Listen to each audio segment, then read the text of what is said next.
जो जगह जगह जो बाड़मेर में रिफाइनरी है, कई प्राइवेट बिजनेस है, टेंडर है, उनमें कमलेश प्रजापति खूब एक्टिव था। हरीश चौधरी को उन बातों को लेकर, टेंडर को हरीश चौधरी कमलेश से छीनने के उद्देश्य को लेकर, ये सारी चीज़ें उनमें थी। उस वक्त एक बड़ा चेहरा था जोधपुर से सांसद आपका गजेंद्र सिंह शेखावत, उसके साथ उनकी फ्लाइट की में आती हुई फ़ोटोएं भी मिली है। उनके साथ कई साथ उसी एनकाउंटर के दौरान की बात बता रहा हूँ, फ्लाइट में एक साथ आए गए हैं, कई बार साथ देखा गया। तो इस मामले में बीजेपी कांग्रेस दोनों साथ थे। हरीश चौधरी है, उनके भाई का इसमें क्या रोल बताया जा रहा है? राजस्थान का बहुचर्चित कमलेश प्रजापति एनकाउंटर मामला एक बार फिर से सुर्खियों में आ गया है, क्योंकि सीबीआई कोर्ट ने सीबीआई की तरफ से जो क्लोजर रिपोर्ट फाइल की थी उसको निरस्त करके 2 एसपी और करीबन 2 दर्जन के आसपास पुलिस वालों के खिलाफ एफआईआर दर्ज करने का बात कही है। इसके अलावा बायतू से जो विधायक हैं, वर्तमान में विधायक और पूर्ववर्ती सरकार में मंत्री रहे हरीश चौधरी की भूमिका पर भी सवाल उठाए और इस पूरे मामले को शुरुआत से जो लीड कर रहे हैं, इसको एक आंदोलन के रूप में बनाने वाले किशोर जी मेरे साथ मौजूद हैं। किशोर जी, सबसे पहले बताइए कि 4 साल हो गए, सीबीआई कोर्ट ने जब उसको निरस्त किया तब जाके ये स्थिति आई कि पुलिस वालों के खिलाफ भी मामला दर्ज होना चाहिए और एमएलए की भूमिका को भी उन्होंने संदिग्ध माना है। किस तरह से देखते हैं, क्या कार्रवाई की अभी भी उम्मीद है? निश्चित रूप से मैं इस आंदोलन को घटना के दूसरे दिन से इस आंदोलन से जुड़ा था और लगातार हम लोगों ने सीबीआई जांच करने की मांग की थी। और ये घटना जो है 22 अप्रैल 2021 की घटना है और उस घटना के तुरंत बाद से हम लोग क्योंकि घटना के सीसीटीवी फुटेज जारी हुए थे, वीडियोस जारी हुए थे, उसमें साफ दिख रहा था कि ये घटना ये कोई एनकाउंटर नहीं है, पूरा का पूरा एक हत्या का षड्यंत्र रचा गया है और राजनीतिक और प्रशासनिक रूप से कमलेश प्रजापति को मारा गया है। हमने शुरू से इसकी फर्जी एनकाउंटर बताया था और उसकी लगातार हमने सीबीआई जाँच की मांग की थी। कमलेश प्रजापति एनकाउंटर को एक्चुअल में हुआ क्या था और पुलिस क्या बता रही थी उस पूरे घटनाक्रम में, आप क्या मानते हैं? ये देखो क्या कि तत्कालीन जो राजस्व मंत्री हरीश चौधरी है, कमलेश के क्या एक व्यापारी व्यक्ति था, उनकी रिफाइनरी में टेंडर थे और थे, जो जगह जगह जो बाड़मेर में रिफाइनरी है, कई प्राइवेट बिजनेस है, टेंडर है, उनमें कमलेश प्रजापति खूब एक्टिव था। हरीश चौधरी को उन बातों को लेकर, टेंडर को हरीश चौधरी कमलेश से छीनने के उद्देश्य को लेकर, ये सारी चीज़ें उनमें थी। तो हरीश चौधरी की उनकी ठसक उनसे विरोधी हो गया वो, और उनको हरीश चौधरी ने षड्यंत्र रच के पुलिस वालों से मिलके सारा सिस्टम करके 22 अप्रैल की रात को ये घटना को अंजाम दे दिया गया और इसको एनकाउंटर का रूप दे दिया गया। लेकिन ये तो शुक्र मानो कि उस दिन उस रात का एक वीडियो जो पास के मकान में लगा हुआ था, वो वीडियो जारी हो, उसमें वीडियो में पुलिस की सारी काली करतूत उस वीडियो में आ गई थी और इससे फिर ये खुलासा हुआ। हमने लगातार फिर राजस्थान की गहलोत सरकार पे आंदोलन चलाया, हमने गहलोत सरकार पे दबाव बनाने का हमने पूरा प्रयास किया, एमएलए के लेटर लिखवाए और लिखाए। तो उसके बाद में राजस्थान की सरकार ने सीबीआई जांच की अनुशंसा की। अनुशंसा करने के बाद में ये मामला सेंटर को भेजा गया अनुशंसा करके, लेकिन सेंटर ने इस मामले को फाइल को पेंडिंग में डाल दिया था।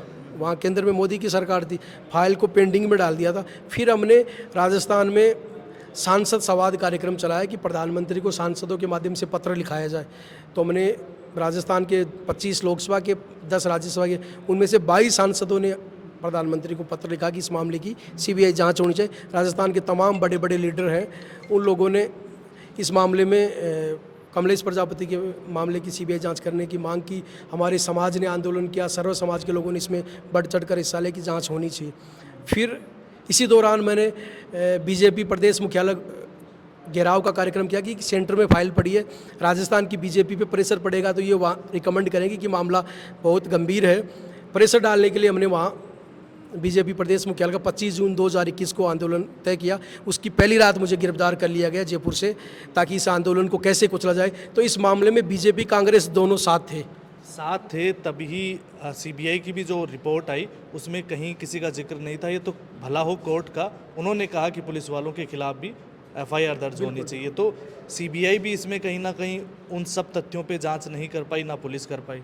निश्चित रूप से, क्योंकि ये तो सारी चीज़ें क्लियर हो गई ना। सीबीआई जो है वो तो सेंटर के अधीन आती है, केंद्र सरकार के अधीन है, और राज्य में उस वक्त कांग्रेस की सरकार थी, समझिए बात को।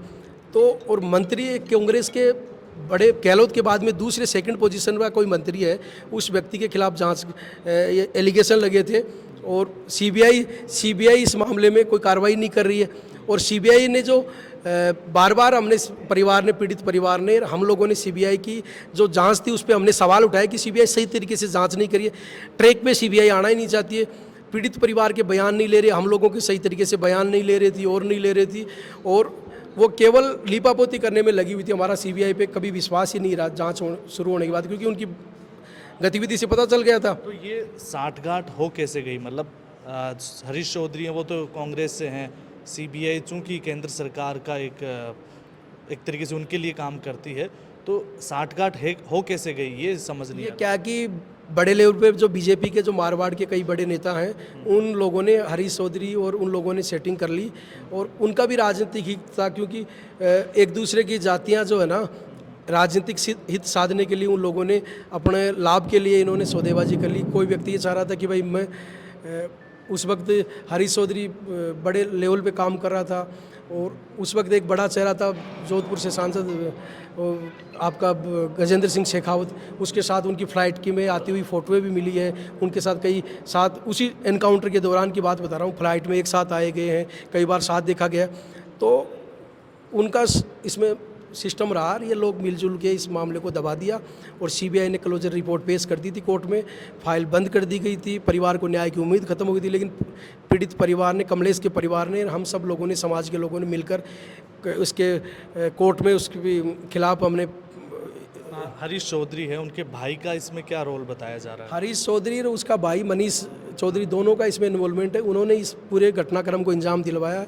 लेकिन अभी जो डिसीजन आया है, कोर्ट का जजमेंट आया है, उस जजमेंट में तत्कालीन पाली एसपी, तत्कालीन बाड़मेर एसपी, तत्कालीन सांडेराव थाने का एक प्रकरण था, उस मामले वहाँ का सुमेरपुर डीएसपी, बाड़मेर डीएसपी सहित कई बड़े पुलिस के अधिकारी सहित 24 पुलिस अधिकारियों के खिलाफ, कर्मचारियों के खिलाफ ये 302 हत्या का मुकदमा दर्ज करने का कोर्ट ने निर्देश दिया। दर्ज हो गया मुकदमा, और इनके खिलाफ गिरफ्तारी के वारंट।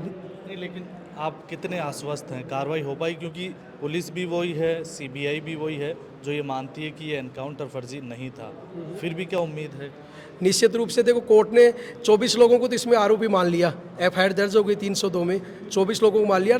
4 लोगों के खिलाफ अभी सीबीआई को निर्देश दिया है कोर्ट ने कि इनकी 2 महीने में इनकी भूमिका की पुनः जांच की जाए। मतलब सीबीआई दोबारा जांच करेगी 4 लोगों की, जिसमें राजस्व मंत्री हरीश चौधरी, पूर्व राजस्थान मंत्री है, उसके छोटे भाई मनीष, और पाली के एडिशनल एसपी वो, और जोधपुर रेंज के तत्कालीन आईजी जो है, उसके खिलाफ ये आदेश हुए कि दोबारा से इनकी जांच की जाए, 2 महीने में जांच करके हमें बताया जाए। बिल्कुल, ये थे किशोर दुलेपुरा, जिनके नेतृत्व में ये पूरा जो आंदोलन चला, और उसका यह जो परिणाम है वो निकल कर सामने आया है कि कोर्ट को ये मानना पड़ा है कि वो एनकाउंटर जो है वो फर्जी था, और उस एनकाउंटर के बाद 2 दर्जन के आसपास पुलिस वालों के खिलाफ मामला दर्ज हुआ है, और जो एमएलए हैं वर्तमान में और पूर्व में सरकार में जो मंत्री रहे, उनकी भूमिका को भी संदिग्ध माना गया, और उसको लेकर भी जांच के आदेश दिए गए हैं। धन्यवाद, देखते रहिए रिपोर्टर साहब।